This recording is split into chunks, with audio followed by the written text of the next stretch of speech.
Let's talk about rage. Rage is something that I have for a long time had problems with. Yes, believe it or not, I may look like a rather mild person, maybe, but trust me, uh, yeah, that's a rather contradictory thing about me. Yes, I'm really not that violent, but when I get infuriated, I can be. I mean, I get some pretty violent images. Yes, but where does rage come from? Is not something I've often wondered about. Yes, and why are some of us more prone to rage than others? Yes, because there are people who can always, or in most cases, control themselves, and there are those who just can't. Well, first of all, it comes from your upbringing. Yes, your upbringing.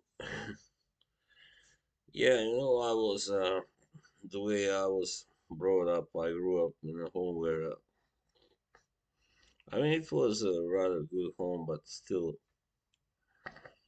there was always a lot of shouting and a lot of tension.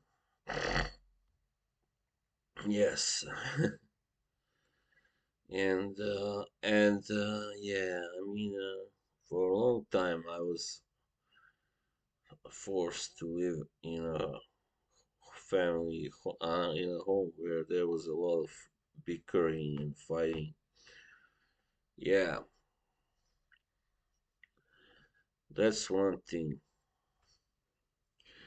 I mean, I think when people aren't that satisfied with their lives, they are often more prone to frustration, and that frustration, of course, manifests itself in rage, in episodes of rage,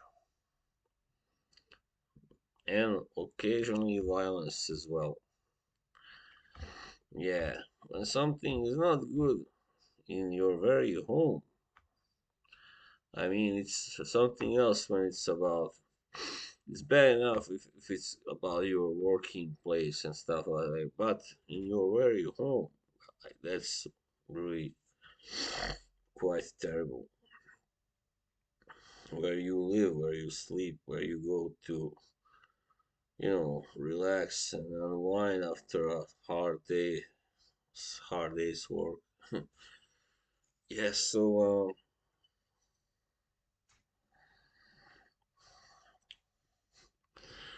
I think there's a lot of it. Some of it is, of course, uh, genetic, also predisposition. Yeah, I think I had on both sides of my family. I had people who were, quite. How should I put it? Prone to rage, prone to being, yeah, reacting to things violently. And I mean, my whole culture pretty much is like that. It's no wonder that there have been so many wars. Where I come from. Yeah, like here. I mean, when I came to this country where I live, it's very different. You know, everybody's so passive and calm, and everybody was like, when I would like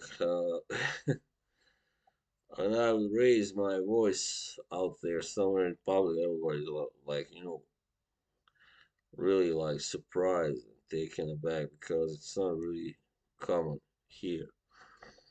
And it's a very like, calm and reserved and somewhat cold kind of environment here. Yes, but where I come from, it's totally different. Of course, you'll see people shout very often on the street and argue and stuff like that. And why is that? Why is that so? Well, I don't know really. There are many reasons, I guess. Yeah, I mean, one thing is that I'm already, I'm kind of new. I'm 40, in my mid 40s now. So, uh, by then you somehow somewhat learn to control your age, but it's still not always. All right, not always. But sometimes, you start to think over it. Why did I just lose my temper? Like that was silly. Why did I have to do that? Smash my fist against the table, which I actually do quite a lot. Still, I think it's maybe some of us have a harder time to accept certain things also. Certain things that are we find unjust and unfair, of course, and some of us who are maybe perfectionists as well in a way uh, have a hard time to accept imperfection. Yes, I know I do, and I have a hard time to accept when we fail at something, when we don't do something well enough, whatever it may be. Something like some sort of a task, some sort of a game, or some sort of whatever it is, something bigger than that.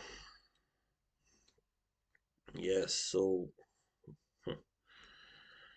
that's a funny thing, rage is, it makes you lose you not just your cool, it makes you make it kind of clouds your judgment and stuff. And in that moment, like you hate that person or several persons, and later on you just realize, oh, I don't really hate them, but you know, I was just angry at them, of course. So that's how it goes. Yes, I mean, sometimes also when you are a little bit different than many other people where you live or anywhere, you might feel, of course, that rage and frustration when people may look at you like, I don't know, with, I don't know, even some sort of contempt or some sort of, derogatory way, like, almost mocking, way. And that's also what something that brings out rage, of course. I've had that a few times, I would say here. I've had it, yeah. I mean, some people, like, yeah, walking past and giving me that, look like, you know.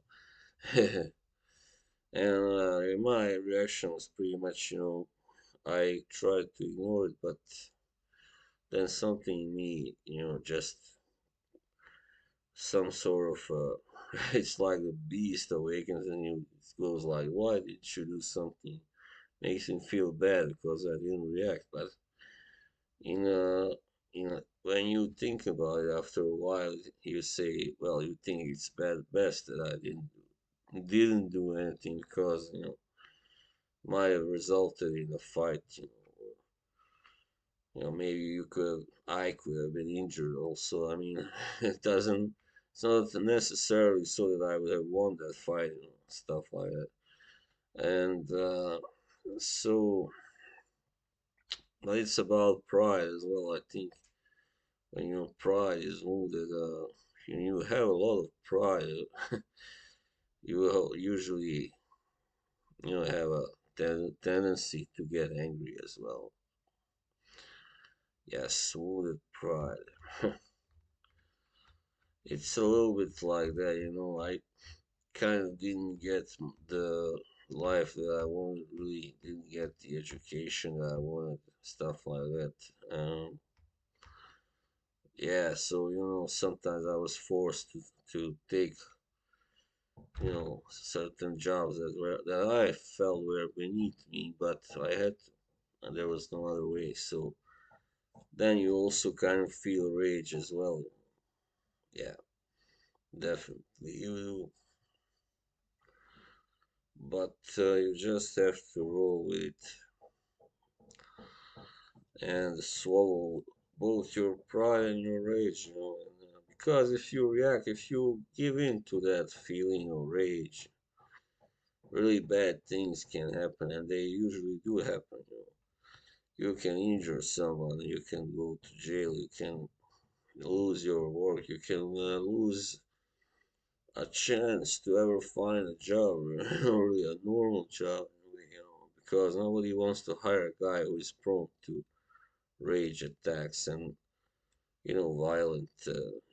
violence against colleagues, yeah, or even customers. There of course when you have to work with so many customers and some of them are really a pain in the ass. Like I remember this did not happen to me, but when I worked at a place, it was a sort of a computer service. It's like where you would fix computers and stuff. I remember there was once this guy that came and he was talking to my superior and he was really nasty. I mean, I thought he was, I mean, like, come, oh God, I mean, if he had talked like to me like that, I think I would have, punched him right in the face. But when you are, a boss or, when you have responsibilities like that guy had, no, no way, you can do that. No way, man. So then it makes you kind of feel sorry for people who are like have to take that shit, almost every day or you know, quite often there are people who will come and be like kind of rude because they can because they are customers. So the customer is always right, as they say. I mean, unless the customer really goes too far and starts really like abusing you and cursing you out, then of course you have some sort of a right. I mean, you have right to throw them out, but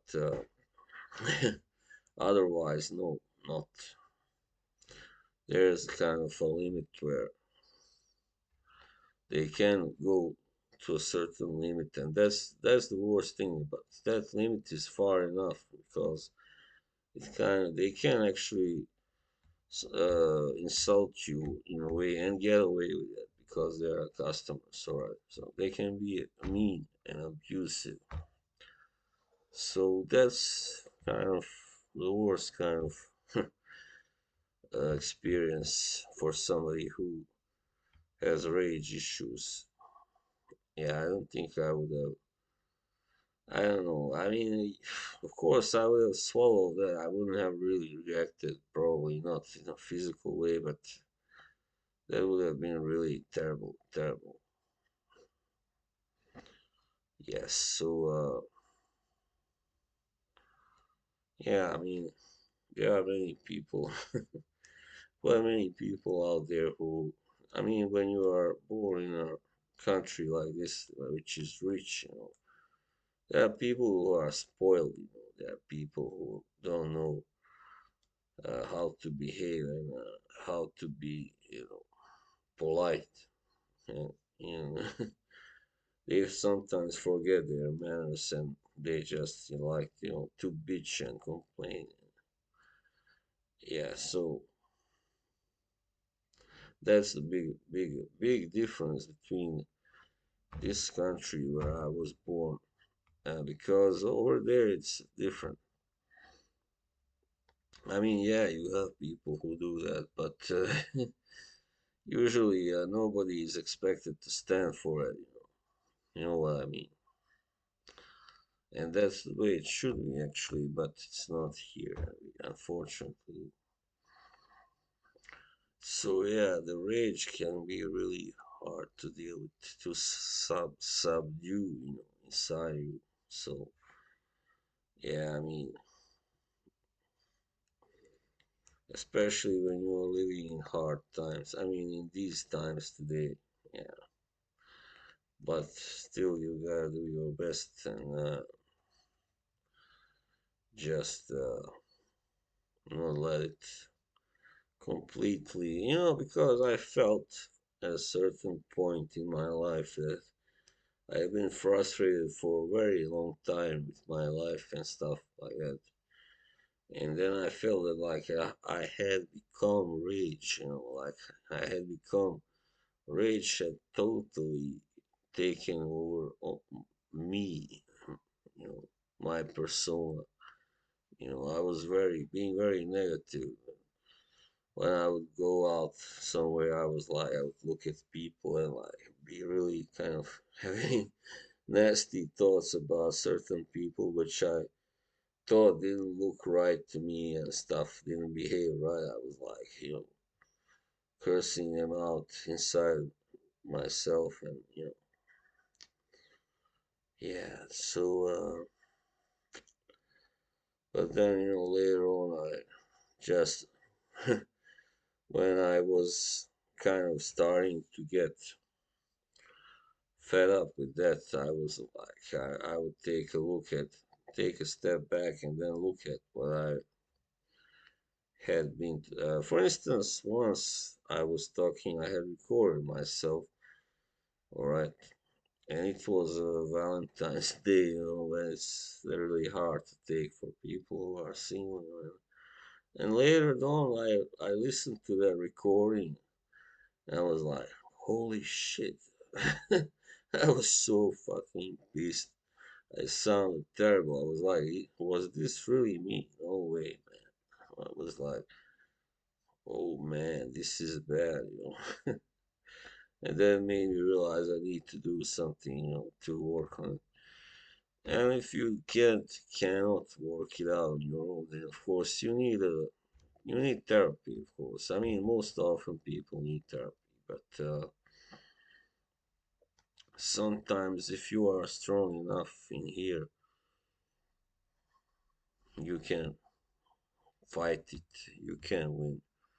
But still, never, Yeah, I think maybe I would need also some sort of therapy, like anger management, so it would be better. But yeah, I don't know if I will really ever go to that because luckily I've never had any incidents happening, stuff.